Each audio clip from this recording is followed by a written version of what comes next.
সংস্কারের জন্য বৈঠকের পর বৈঠক হচ্ছে, দিন শেষে বিশেষ একটি দলের হস্তক্ষেপে সংস্কার বাধাপ্রাপ্ত হচ্ছে। এই জন্য কি আমরা জুলাইয়ের এক বিপ্লব করেছিলাম? এটা জুলাই আকাঙ্ক্ষার, জুলাইয়ের চেতনার পরিপন্থী যদি সংস্কারবিহীন কোনো নির্বাচন হয়। সরকার যে প্রতিশ্রুতি দেশবাসীকে দিয়েছিল, জুলাইয়ের স্পিরিটের ভিত্তিতে, জুলাই চেতনার ভিত্তিতে যে জন আকাঙ্ক্ষা তৈরি হয়েছে, সেই আকাঙ্ক্ষা হচ্ছে বাংলাদেশকে আমরা আর পিছনে ফিরে দিতে চাই না, বাংলাদেশকে আমরা সামনে এগিয়ে যাব। কিন্তু দুর্ভাগ্যজনক হলো সত্য, ফ্যাসিবাদের শাসন আমলে যা ঘটেছে, বর্তমান এই শাসন আমলে সরকার না করলেও কোন দল নিজের দলের উপর কোনো নিয়ন্ত্রণ রাখতে পারছে না। ঘাটডহল, বাজার দখল, স্টেশন দখল, চাঁদাবাজি, সন্ত্রাসে লিপ্ত হয়েছে। এটাই কি জুলাই বিপ্লবের আকাঙ্ক্ষা ছিল? আর এই ক্ষেত্রে সরকার কঠোর হস্তে যেভাবে দমন করার কথা ছিল, সেই জায়গায় ব্যর্থতার পরিচয় দিয়েছে। সংস্কার শুরু করেছেন, প্রথমে 11টি কমিশন, পরে 6টি নিয়ে ঐক্যমত্য কমিশন করেছেন।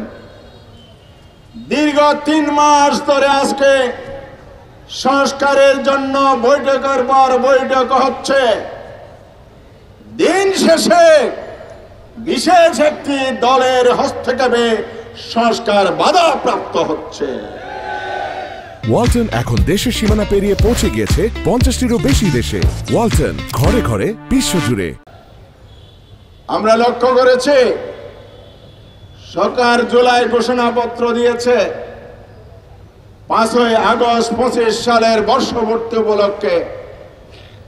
সেই ঘোষণাপত্রে এই সরকার জুলাইয়ের স্পিরিট ধারণ করার পরিবর্তে বিশেষ জাতি গোষ্ঠীর এজেন্ডা বাস্তবায়ন করেছে। সেই ঘোষণাপত্রে জন আকাঙ্ক্ষার প্রতিফলন ঘটে নাই।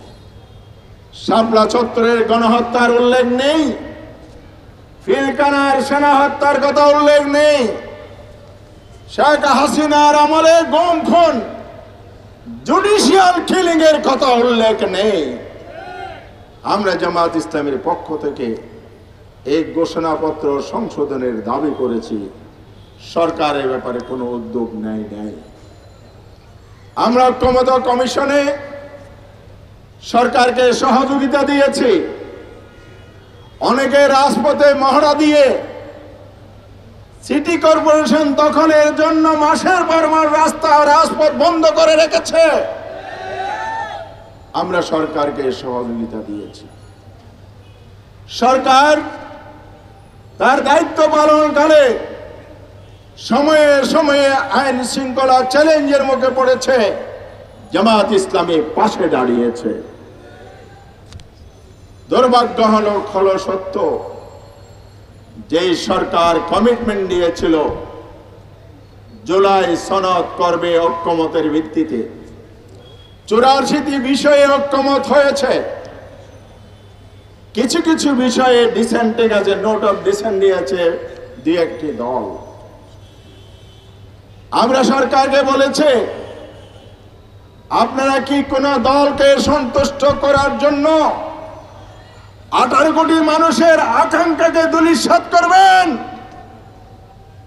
না আপনারা জনগণের আকাঙ্ক্ষা বাস্তবায়নে নিরপেক্ষ ভূমিকা রাখবেন? কিন্তু সরকারের ভূমিকা আমরা নিরপেক্ষ দেখিনি। সরকার একদিকে যখন ঝুঁকে পড়ে,